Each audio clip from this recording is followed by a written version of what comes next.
बाबा जरा मदत पाहिजे होती.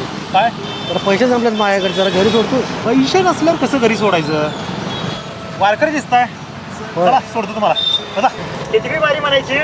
दरवर्षी जातोयच की. जरा आजारी दिसताय. काय करणार, जरा गुडघेदुखीचा त्रास आहे. यावेळी जर गेला नसता तर काय पांडुरंग नाराज झाला असता का तुमच्यावर? अरे तू एकदा येऊन तर बघ वारीला.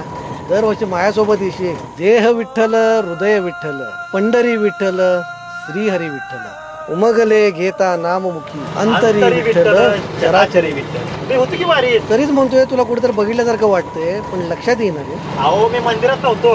हा. मी आपलं वारकऱ्यांसाठी फळ वाटप, कुठं पाणी वाटप, म्हणजे वारकऱ्यांची सेवा करायला पाहिजे. माझ्याकडे जी लोक येतात त्यांची सेवा मी 100% करत असतो. आता आलं बघा तुमचं घर. मी वारीत घसरून पडलो होतो तेव्हा मला हात देऊन तूच उठवलं होतं वाटतं रे, आणि फळं खायला दिलं होतं. काय एवढं आठवत नाही हो. भरपूर लोकांची सेवा करायची असते ना. पैसे तर नाही द्यायला. चल चहा तर घे थोडासा. परत कधी आलं तर 100% चहा पितो तुमच्या. अरे तेवढं गाडीत मला फळं ठेवल्यात, बाटली ठेवले, तेवढं खाऊन घे. थांबा हे ना.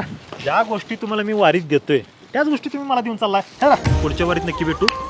रामकृष्ण हरी. रामकृष्ण हरी. मी तर त्याला पत्ता सांगितलं नाही.